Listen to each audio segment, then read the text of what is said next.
Es una imagen preciosa, de verdad, aquí hay sabiduría pura para la vida. En esta universidad no queremos enseñar cosas para la cabeza, es para la vida todo, sabiduría para la vida, y sabiduría que nos puede motivar a realmente vivir en lugar de estar viviendo. Así que hemos comenzado a reflexionar en el ermitaño, hemos dicho que es el arcano de la conciencia. Queremos ser más conscientes, hay que entender en qué consiste a través de esta imagen del ermitaño, que también nos enseña acerca de la enseñanza. Es el maestro, decíamos, es el padre bueno que puede guiar, que tiene la capacidad de guiar a través de su lámpara, de su manto y de su bastón. Por eso, en resumen, es el arcano de la conciencia y de la enseñanza. Padre, por un lado, padre bueno, padre que todos buscamos siempre, no importa la edad que tengamos, queremos un papá como queremos una mamá. Necesitamos esos brazos, ese arrullo, ese pecho materno y paterno. Y representa también al maestro que todos somos, que todos llevamos dentro. Maestros, inevitablemente, al menos si tenemos hijos, si tenemos gente a nuestro cuidado, sobrinos o lo que sea. Maestros. Pero claro, ser el ermitaño, ser un padre bueno, una madre buena, un maestro, requiere de un camino no fácil. Es estrecha la entrada y es angosto el camino que lleva a la vida. Hablamos de la vida, de enamorarse de la vida. Tal vez en cierto modo no nos buscamos un amante porque le tenemos miedo a llegar a esta vida, pero que se transita también por el camino estrecho, la puerta angosta. Por eso son pocos los que meten. Este ermitaño es uno de esos pocos. Y representa a cada uno de nosotros si decidimos ser uno de esos pocos que entran por la puerta estrecha y caminan por el camino angosto. Este es un caminante, pero piensen que está caminando en un sendero difícil, estrecho. Por eso usa el bastón, quiere ser cuidadoso y no caerse. Ha habido buscadores de la puerta estrecha y del camino angosto de lo divino. O dicho más desde el punto de vista de la universidad, el camino angosto de lo biopsicosocial espiritual, es decir, de este arco iris. Esto todavía suena como si solo se tratara para los espirituales. Por eso tal vez habría que corregir. Lo dice el texto en el que yo me baso, pero ustedes tienen que traducir. Aquí nos referimos a lo integral, lo biopsicosocial espiritual. Ha habido estos buscadores. Aquí está Platón o Aristóteles, no alcanzo a ver bien, rodeado de discípulos. Acá está, por supuesto, Sócrates, está recibiendo con dolor de sus discípulos la cicuta que ha decidido tomar, porque así se lo han ordenado las autoridades de su tiempo, que si no se desdice de lo que es y de lo que dice y de lo que hace, entonces tiene que morir. Y él dice, mejor muerto que vivir bajo su idea o no ser yo. Sus discípulos tristes porque se va, porque decide irse, porque no lo mataron. Él elige también la muerte cuando no le es posible la verdadera vida, su libertad. Y por supuesto Jesús, rodeado de discípulos. Y hay otros que pudiéramos pensar, y en su texto hay otros que se mencionan. Allá en la India, allá entre los rusos, hay siempre un maestro, un alguien al que nosotros podemos acudir para ser guiados. Todos lo necesitamos, la edad que sea. Yo no estaría hoy, como lo he dicho, he estado diciendo, tan feliz, tan dichoso, tan comprometido con la vida, si no hubiera tenido tantos y tantas guías. ¿Espirituales? Sí, pero ahora comprendo más que han sido guías integrales, biopsicosocial espirituales. Y me doy cuenta que lo que soy, lo bueno que soy, descartando todo lo que también sigue siendo enfermedad y oscuridad, ha sido porque he tenido padres, madres y maestros, maestras doctores y doctoras que me han sabido alumbrar, a los que yo me he acercado. Y ojalá ustedes hoy sigan acercándose a un padre bueno, a una madre buena, a un maestro bueno, a una maestra buena. Ojalá la universidad sea eso para ustedes. Que Risa, Enrique, Carmen, Álvaro, seamos de alguna forma esto, porque eso queremos. Ustedes están hoy aquí como cada 15 días en forma análoga a como otros estuvieron con Aristóteles o con Sócrates o con Jesús, porque están por su voluntad, no porque los hayan enviado a la escuela o porque tengan un papelito que les interese. Están porque reconocen que estos que les podemos estar guiando, a lo mejor somos de los que hemos entrado por la puerta estrecha y caminado por el camino angosto, y entonces sabemos un poco más lo que es la vida y les queremos enseñar acerca de la vida. O sea, maestros hay por todas partes. El problema es si nosotros queremos, porque eso nos van a enseñar ellos, si queremos entrar por la puerta estrecha y caminar por el camino angosto. Los 7 típicos no quieren maestros, porque piensan que la puerta estrecha y el camino angosto les va a hacer sufrir, les va a quitar su placer. Y es al revés, pero es muy difícil que un 7 lo entienda. Por eso 7 típicos son rarísimos en la universidad. Y cuando llegan, para el segundo año ya no están.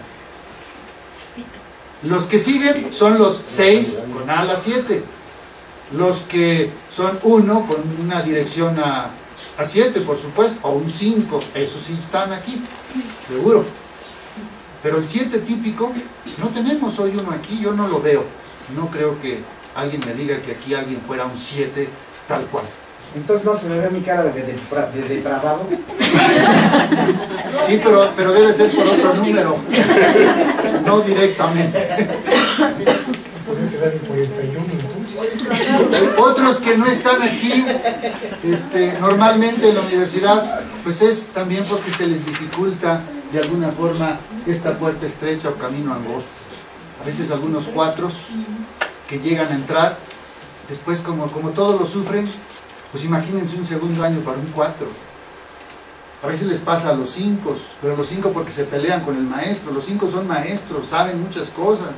Entonces no aguantan llegar normalmente los 5 al segundo año sin haber dicho, ay, sí, pero se pasa. La neta es esta. Entonces tanta integración nada más para acá. Yo no quiero a Dios, y todos muchos 5 que son medio ateos, pues no aguantan el proceso. O muchos 5 que no son de lo social, pues tampoco aguantan el proceso. Es decir, hay razones en este sentido, pero la principal es que no nos gusta la puerta estrecha y el camino angosto. Y estos maestros, y la universidad, si lo somos, ciertamente queremos ser como el ermitaño, entonces nunca va a ser la propuesta de nuestro camino un camino ancho y fácil. Incluso en nuestras consultas, pues les dejamos tareas que no son fáciles. Y algunos abandonan la terapia porque no se deciden hacer las tareas. Tareas que corresponden siempre a algo que nos es difícil. Un 7, por ejemplo, ¿qué tarea le dejamos? Pues, oiga, siéntese ya a leer un libro, siéntese a reflexionar un tema. Sí, váyase de parranda un día o 2, sí, pero no toda la semana. Entonces llega a los 15 días, ¿y qué pasó con la tarea? Ay, es que no tuve tiempo. Pues no. Tiene de todo, no tiene tiempo de sentarse a estudiar. ¿Y qué le decimos a un 1? Oiga, ya deje de estudiar, ya deje de pensar, ya deje de estar ahí solo, salga, se vaya a bailar. Tareas que el 1 no quiere hacer.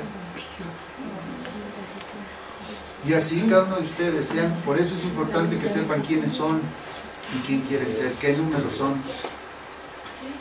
No es que se los diga su médico, ustedes tienen que descubrir a profundidad, sin engañarse a sí mismos, quiénes son, qué números son. ¿Saben por qué no quieren saberlo? Porque eso implica tareas. Saben que están en una polaridad exagerada en su número, si no, no estarían enfermos y necesitados del doctor o de la doctora, y ese doctor y doctora, si es bueno, les va poco a poco, aunque sea suavemente, porque nunca es hacia el arranque, les tendrá que invitar a moverse hacia el polo al que no quieren moverse. Así que puerta estrecha y camino angosto. Digo yo, Pero este es el ermitaño, son ustedes, sanadores integrales, si realmente se atreven, han de llegar a ser caminantes solitarios. Eso a muchos de ustedes no les gusta, y sin embargo este caminante tiene, en cierto modo, en su ser, saber y hacer, tiene una profunda soledad, como lo han dicho ya sus textos y han avanzado, y si no aquí se los volveremos a decir. Pero sanadores integrales que cuentan con una lámpara, con un manto y con un bastón. Cosas que significan la lámpara que ustedes pueden hacer brotar la luz. ¿Quién no quiere eso realmente? Por eso es que todos tenemos en esencia ser maestros. Quisiéramos que brote la luz para quien sea, nuestros hijos, nuestra pareja. Y entre más hartados estemos de nuestra pareja, pues más queremos que tuviera luz. Podemos ser sus maestros, de alguna forma. A lo mejor en una forma muy diferente a como lo seríamos con un paciente. Pero sí se puede. Esta lámpara da para todo. Para que tú seas maestro o maestra de tu pareja, de tus hijos, de tus vecinos, de alguien con el que tengas un problema. Nada más hay que ver cómo hay que alumbrar con esa lámpara. Porque es diferente para cada persona. Pero puedes hacer que brote la luz en esas tinieblas, o en ti mismo, en ti misma. La lámpara también, sanador integral, mientras creces es para ti. Levanta la lámpara y alúmbrate. Di quién soy, di quién quiero ser. Dejo de ocultarme, salgo de la ostra en donde estoy metido. El manto, es decir, la capacidad de hacer silencio. Muchos de ustedes no quieren callar, no quieren hacer silencio. Les resulta, aunque no sean 7, que es uno de los que no les gusta el silencio, pues el 2 tampoco. El 6 en cierto modo no, el 8 tampoco. Todos los números, de repente, por alguna razón no queremos hacer silencio, o lo hacemos solo para ciertas cosas, no para el conjunto. Porque solo con este manto y lo que representa, nosotros podemos escuchar lo que nos hace falta escuchar. Las voces o la música de lo alto.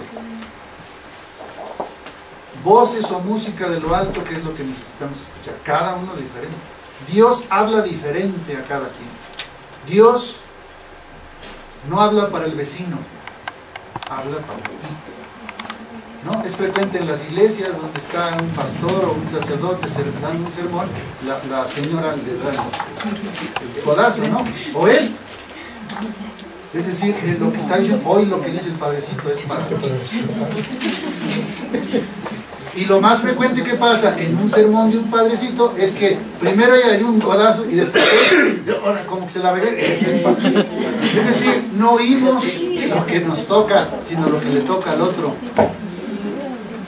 Entonces la sabiduría es muy buena, pero para los demás, no para mí. A mí no me aplica, doctor, ya si les he contado esa historia, ¿no? El paciente que eso me dijo. Tiene usted toda la razón, ¿eh? Todas sus argumentaciones son perfectas. Era psicólogo, les digo. Dice, pero a mí no me aplica. Yo estoy enfermo por algo, por un virus o algo, no porque esté mal en mi cabeza. No, conmigo no aplica. Y el bastón que nos hace entender que no bastan 2 pies para caminar, no basta las polaridades, eso dice en el fondo la lámina, no es el 1 o el 2, ni siquiera juntos ahí tantito uno y tantito el otro, es un tercer pie, es un bastón, es el tercer término, lo que hemos hablado de la analogía, de sumar, de multiplicar en lugar de restar o de dividir, porque ese es el suelo en el que podemos vivir. Es esta habilidad también que estamos aprendiendo como sanadores integrales y a la que hay que intentar conducirnos interiormente. Que sepamos crear luz, que sepamos crear silencio y que sepamos entonces crear resultados, certeza, hechos. ¿De qué nos serviría la luz o el silencio si no lo aterrizamos en la vida, en el amor, en los hechos? Tienen mucha luz ya ustedes, tienen ya silencio, creo, la mayoría o todos, pero ¿dónde están las historias clínicas? ¿Dónde están las tareas? ¿Dónde está el aterrizaje en los hechos? Por eso el maestro, el ermitaño, representa el método y la esencia de la verdadera enseñanza. Y esto es lo que intenta enseñar todo el texto con el que estamos avanzando. La verdadera enseñanza es concordar, es lograr la concordancia. Y vamos explicando eso por el método, los métodos de conocimiento que se han encontrado en la historia, y es lo que nosotros como sanadores integrales quisiéramos enseñarles a integrar. Un método ha sido, pues, la inteligencia, lo de arriba, Dios, lo que viene de mi cabeza, lo que viene incluso de mi intuición allá en lo alto.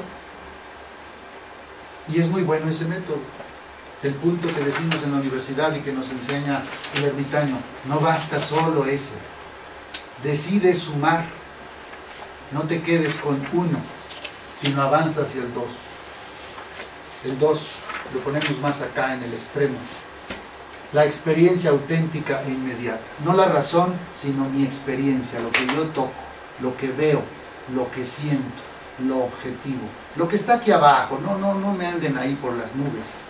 Estos son personas prácticas, son tipos 7 o tipos 2, tipos más sensibles, 3 o 8, que son más activos y prácticos y logran cosas.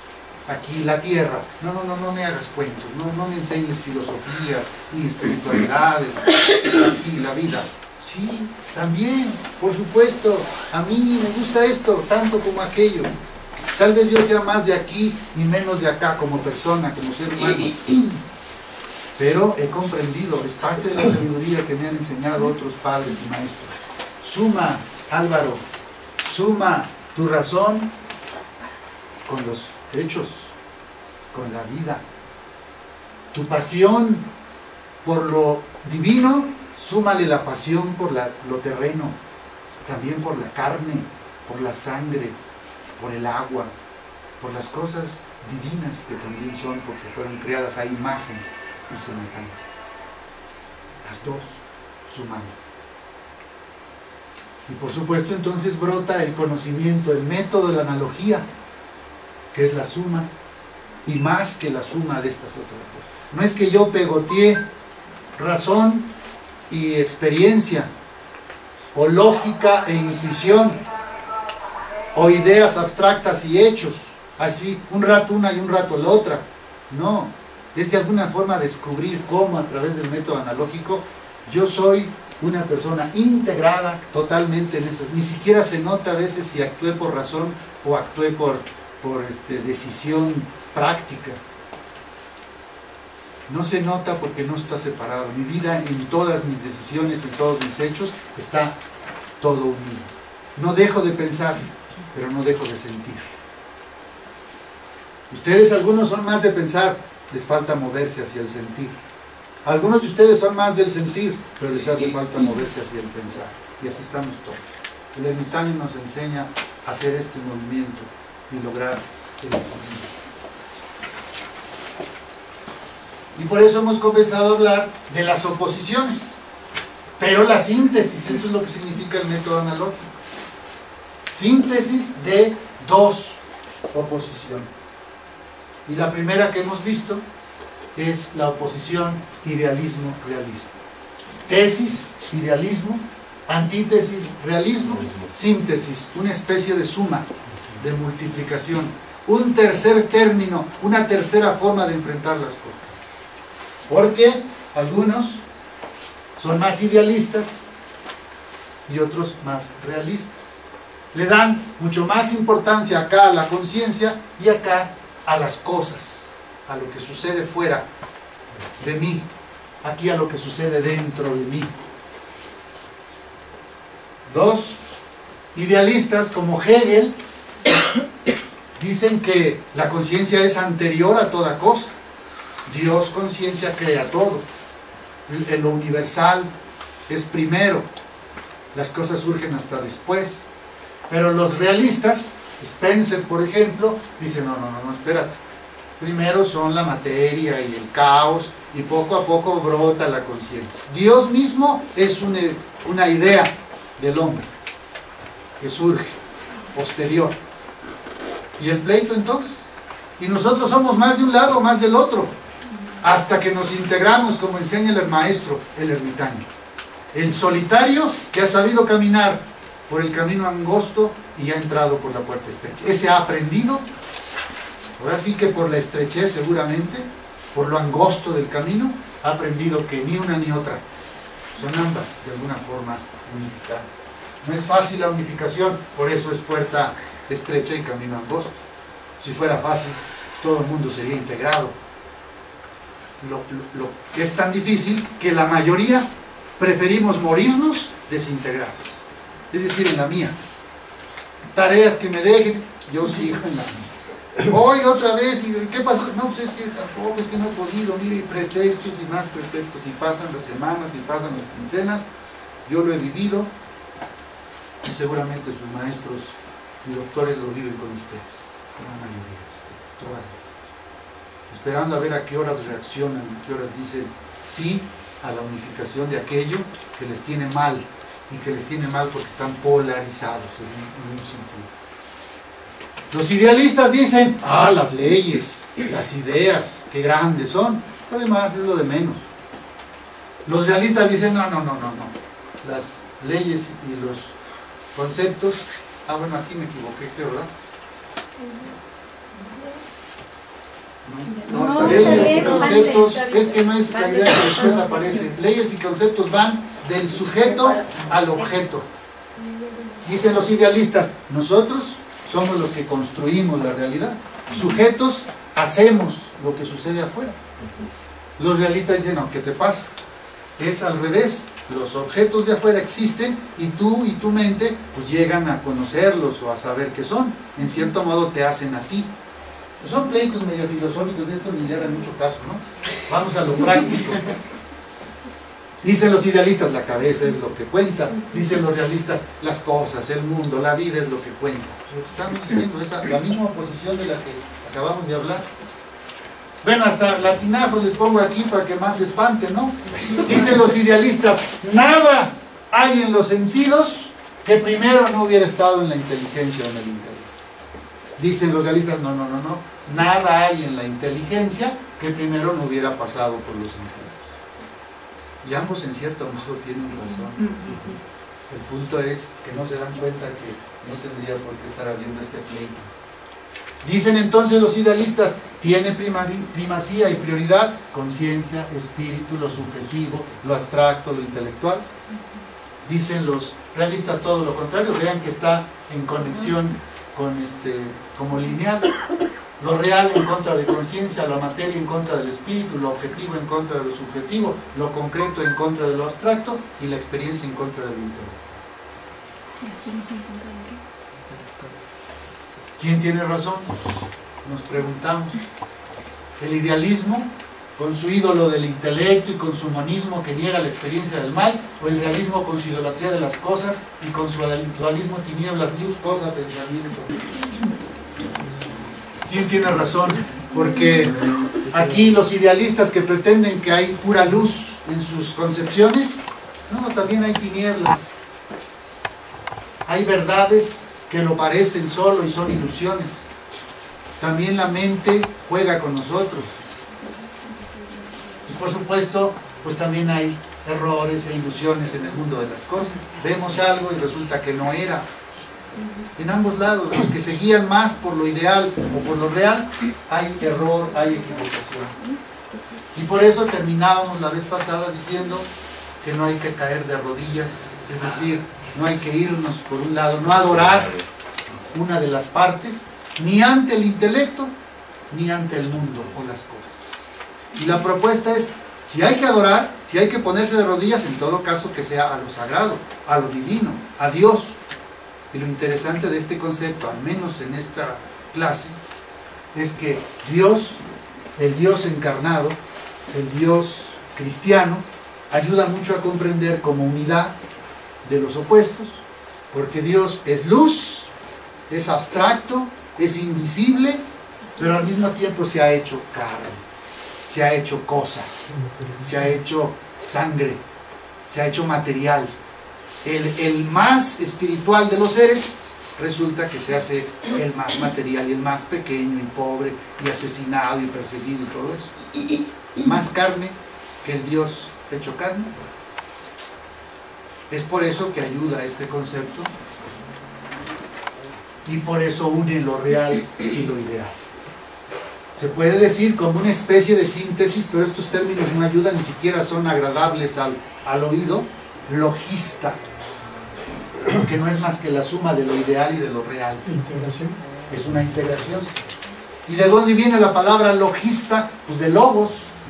De hecho se dice en la escritura de Dios, del Dios encarnado, que era palabra, que era logos. Logos quiere decir palabra, pensamiento, amor, muchas cosas en este sentido. Pero este mismo logos, que es todo eso antes de encarnar, se convierte en lo más subjetivo, en lo más humano, en lo más concreto a la hora de encarnarse. Entonces, ambas cosas. El logos, su manifestación objetiva es el mundo.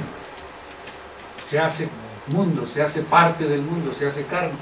Y su manifestación subjetiva es de donde nace la vida. La segunda oposición que simplemente nos ayuda, es una ayuda para darnos cuenta cómo se puede encontrar el tercer término o la analogía o la síntesis, es esta, el universalismo y el particularismo. Una es la tesis, otra es la antítesis se llama, pero lo que estamos buscando con el método analógico es la síntesis. ¿Qué dicen los que van por el rumbo de lo universal? Pues que lo universal es primero que lo particular. Y al contrario, los particularistas dicen que lo primero es lo particular y luego brota lo universal. En este caso es parecido a lo que ya vimos.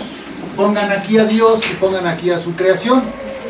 Los que son particularistas dicen no hay Dios. Hay algo, materia, que va creándolo todo, incluyendo a Dios. Los universalistas dicen, pues hay las dos cosas.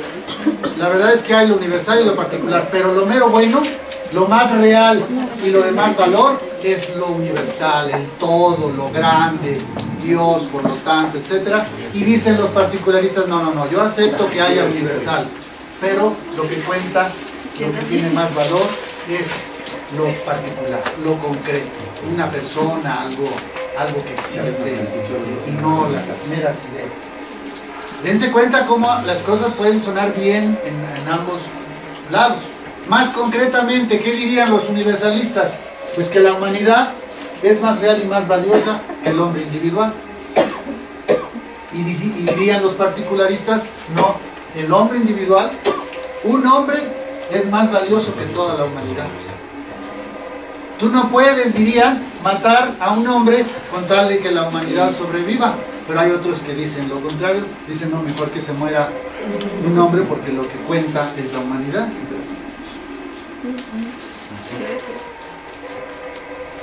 Los de allá, los universalistas, piensan que existe una verdad objetiva, o sea, una verdad que está más allá de lo que yo piense. Eso quiere decir objetivo. La ciencia, por ejemplo, no es que yo opine que 1 más 1 son 2 o opine cualquier otra cosa. No, hay cosas que existen más allá de ti, dice lo universal. La verdad también transsubjetiva, es decir, lo espiritual, por ejemplo, que existe Dios, tampoco es que tú opines o no opines, existe. Es un hecho de lo espiritual. Pero dicen los particularistas, no, cada quien tiene su verdad. ¿Tú opinas que hay Dios? Yo no. ¿Tú opinas que 1 más 1 son 2? Yo digo que no. ¿Y qué? Y bájame de mi macho. Entonces, lo que tú digas es tu perspectiva, es tu opinión. Yo tengo mi opinión. Respétame, como decíamos en el tema de la... Yo te respeto. Piensa lo que tú quieras. En cierto modo ambos tienen razón, ¿no? No nos damos cuenta cómo en parte esto, en parte aquello. Ese es el punto que tiene que descubrir el sanador integral bajo la imagen del ermitaño. Por lo tanto, los universalistas le dan primacía o importancia a lo universal, lo general, lo colectivo, lo social. Fíjense que aún los que pensaban de otro modo a la hora de lo espiritual, gente más de social y más de izquierda, pues dice, sí, sí es cierto, a mí me interesa más lo social que lo personal. Los particularistas le dan primacía o importancia más a lo particular que a lo universal, más a lo personal que a lo general, más a lo individual que a lo colectivo, más a la libertad que a lo social. ¿Y quién tiene razón? Nos tendremos que estar preguntando. ¿Quién está en lo cierto? Dice su texto. El universalismo, con su ídolo de la colectividad, de la raza, de la sociedad, de las mayorías, de la democracia, entre comillas. Ese universalismo que por boca de Caifás justificó la condenación a muerte de Jesucristo diciendo, les conviene que muera un solo hombre por el pueblo y no que muera toda la nación. Ese universalismo que por medio de los tribunales de la Inquisición eliminaba a los individuos nocivos, sacrificándolos a los intereses de la humanidad o de la Iglesia.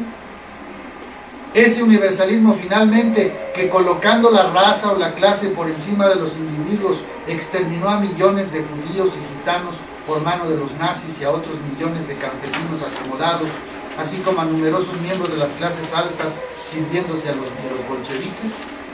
Es decir, cuando los judíos exterminan, cuando los nazis exterminan judíos, es porque la raza aria es la buena. Lo demás es un desperdicio de la humanidad, hay que acabarlo. O también la revolución rusa, en mucho era los ricos que se mueran. Entonces que quedemos los puros proletarios y pobres y obreros. O sea, a nombre pues de una idea, de una manera de pensar más global o más universal, que se mueran los feos, diría de alguna forma los nazis, eso es lo que decían, a su manera de pensar o de sentir. Eso es el universalismo. ¿Pero qué? ¿Será entonces lo otro? ¿Tienen razón el particularismo con su idolatría de la persona individual, de la raza, de las minorías, de la aristocracia? La aristocracia son nomás unos cuantos, los que son así más chicos, más buenos o más ricos. Ese particularismo capaz de sacrificar a miles o millones por defender la vida del rey, muchos muriendo por defender a uno que entonces es más importante. Ese particularismo que concede más valor a un hombre de determinado color que a 10 de un color diferente. Ese particularismo que ha llevado a los excesos del capitalismo, igual que el anterior no lo dijimos, a los excesos del comunismo. Pues otra vez, las mismas preguntas nos plantean la respuesta. Y aquí simplemente se repite lo que ya dijimos. En otras láminas. ¿Eliminar a los pocos o eliminar a los muchos?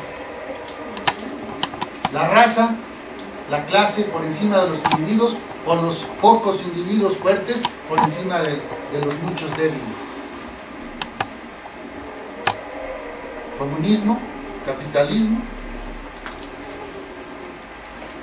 o la idea de Dios como un principio así impersonal, ¿no? Es como algo abstracto, o la idea de Dios como un ser concreto, vivo, pensante, que puede amar, que es una persona, un padre. A muchos que son universalistas no les gusta la idea de que Dios sea alguien, les enoja.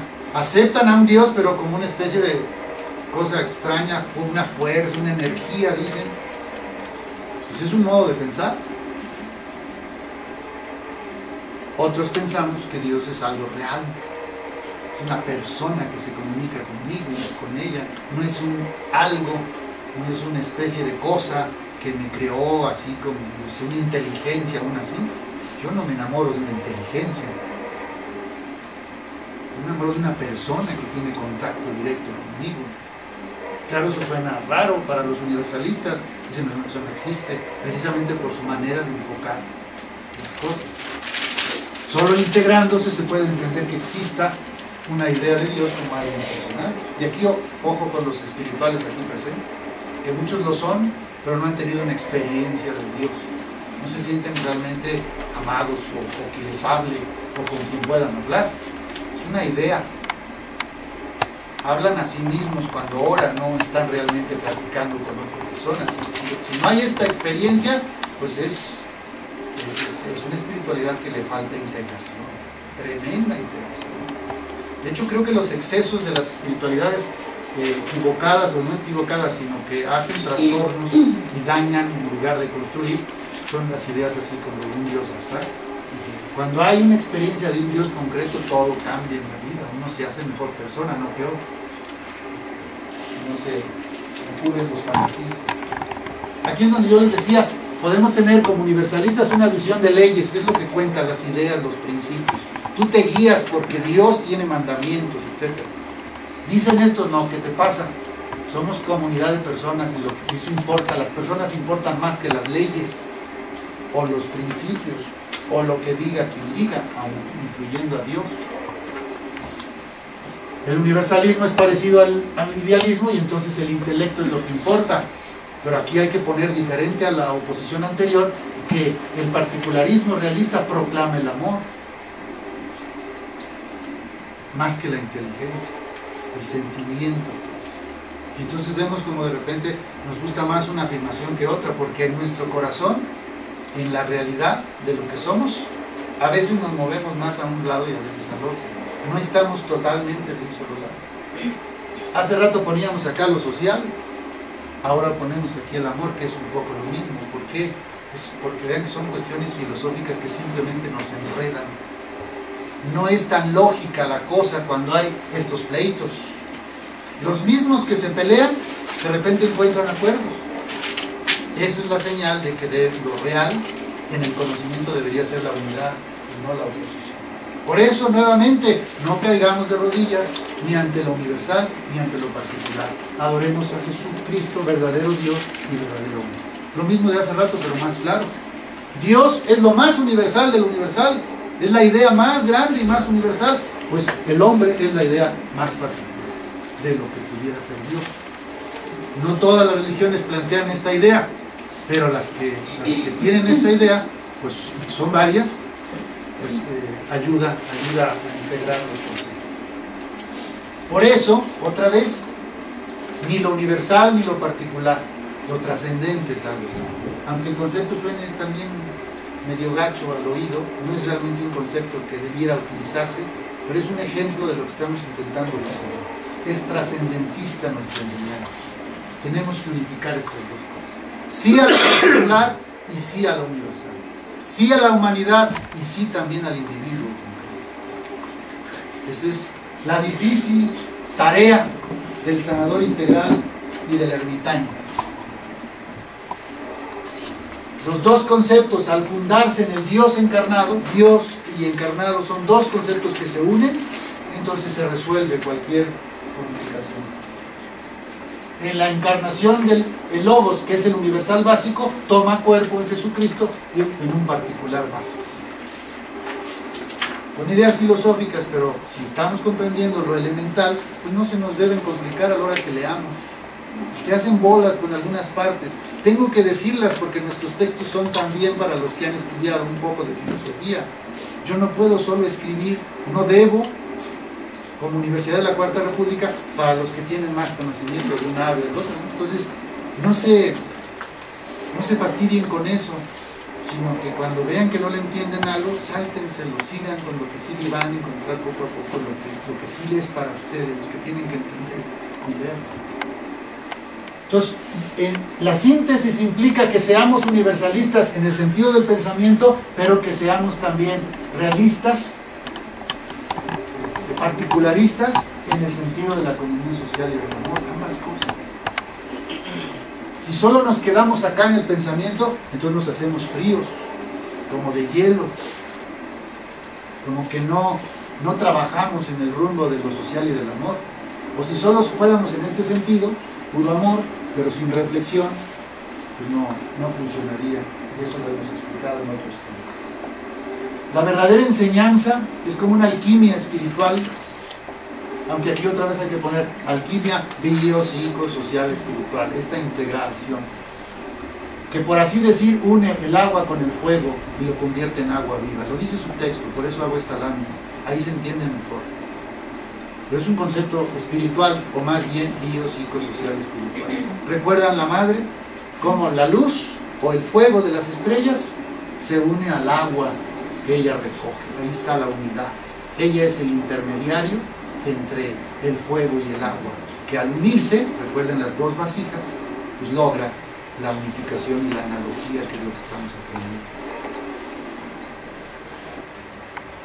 Pues leo también esta parte de su página 3, que tiene que ver con varias láminas que ahora checamos. Dice: no hay ley de gravitación, solo existe la atracción y repulsión de los seres. También los átomos son seres. Pero por otra parte, si no hay en el mundo entidades como la ley de la gravitación, se da en cambio en los seres pequeños y grandes el deseo universal de asociarse, de formar juntos moléculas, organismos, familias, comunidades, naciones. Es un deseo o necesidad estructural y universal que se manifiesta como ley. Las leyes son inmanentes a los seres, o sea, no independientes, como la lógica es inmanente al pensamiento por formar parte de su naturaleza misma. En ese sentido, y es lo que importa en el texto, las leyes se suceden y cambian. No son entidades metafísicas inmutables. El verdadero progreso, la auténtica evolución, consiste en que los seres pasen de la vida bajo una ley a la vida bajo otra ley, es decir, en su cambio estructural. Una ley cambia para hacerse mejor ley. Si no le entendieron a lo anterior, ahora supongo que le van a entender a esto, por eso es que hay que seguir leyendo. Así, la ley del ojo por ojo, diente por diente, o sea, me la haces, te la regreso, es lenta y gradualmente sustituida por la ley del perdón. Me la haces, yo no te la regreso. Es de seres más evolucionados. Piénsenlo un poco. Y seguramente esa es nuestra manera de sentir y de pensar. Aunque todavía hay algunos que no han tenido el crecimiento de la conciencia, aún en esta actualidad, de decir que no, que el que la hace la paga. Es una ley también, ha funcionado, pero hasta cierto punto, hasta cierta época. O, a su vez, la ley: el débil sirve al fuerte, el pueblo al rey, el discípulo al maestro. Cederá un día al puesto a esa otra ley de la que el maestro dio ejemplo al lavar los pies a sus discípulos. Según esta ley superior, es el fuerte quien sirve al débil, el rey el que sirve a su pueblo, el maestro el que ha de servir a sus discípulos. Al igual que en los cielos, donde los ángeles sirven a los hombres, los arcángeles a los ángeles y hombres, y así sucesivamente. Dios sirve a todos los seres sin excepción. Estas son cosas muy prácticas, muy fáciles de entender, si lograron ustedes atravesar la parte difícil y que como que no le entienden porque es media rara y filosófica. ¿Esto no queda claro? Claro, puede que no nos guste, pero que queda claro. Tal vez yo sigo siendo alguien que espero que me sirvan. Es decir, estoy desde el punto de vista de las leyes en una ley anterior, en donde por supuesto el rey manda, incluso manda la muerte y todo el mundo dice: perfecto, así es, oh rey, gran rey. Hoy estamos en una época de democracia. Cuidado y alguien mira bajo esta ley. Aunque en la práctica, si yo soy la reina o el rey de la casa, yo sí les doy unos fregadazos a mis hijos si no obedecen. No estoy siendo servidor de mis hijos cuando yo los golpeo, por ejemplo, a no ser que de veras, en una situación extrema, yo tenga que darle un manazo para que aprenda a no quemarse o cosas así. Pero fue uno y aprendió. No porque todos los días me los esté sonando según yo para enseñar algo. Por Dios, no. No es la ley nueva no es así. Fíjense entonces qué nos está enseñando también este arcano respecto a las leyes. ¿Tienen razón unos y los otros? Sí, en el sentido de la evolución. Tal vez hubo un tiempo en que había que estar más por acá, pero en la siguiente época hay que estar más acá. Y tal vez hay una síntesis a donde llegaremos a algo aparentemente imposible. Serán vecinos el lobo y el cordero. Y el leopardo se echará con el cabrito. El novillo y el cachorro pastarán juntos, y un niño pequeño los va a conocer. Son memorias del futuro. Es el día en que estaremos unidos, reunidos realmente, sin tenernos miedo ni devorarnos uno al otro. Aquí está el fuerte y el débil, unidos, no este comiéndose a este. Tal vez ni siquiera es el futuro, es este sirviendo ahora a este. El lobo, ¿no? Arrodillado ante el cordero, sí, lo que tú quieras, mátame, golpéame si quieres, sería un extremo. Y a veces pasa, cuando hay gente evolucionada que quiere servir, pues se lo friegan por andar queriendo servir. Les enoja que alguien tenga esas actitudes y entonces al final de cuentas lo desprecian, no sirve lo que hace. ¿Por qué? Porque es puro amor, pura generosidad. Por eso el futuro sería más bien cuando somos iguales, es decir, nos servimos mutuamente. Pero eso también está por llegar.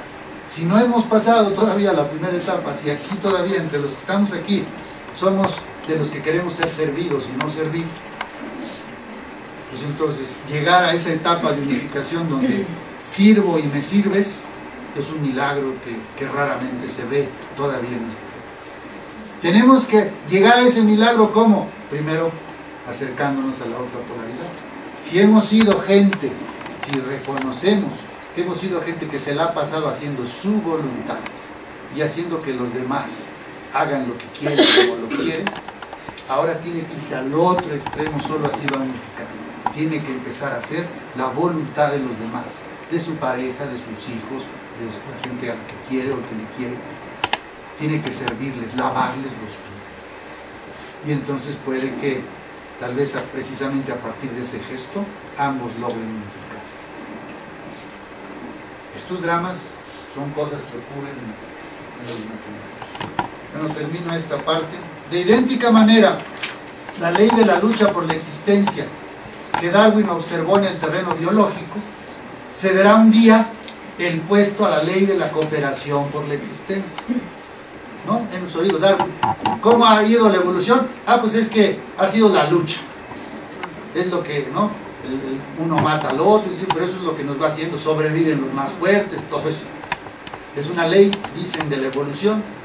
Lo que está diciendo el ermitaño y la Universidad de la Cuarta República es que esa ha tenido su tiempo y tal vez todavía lo tiene en parte.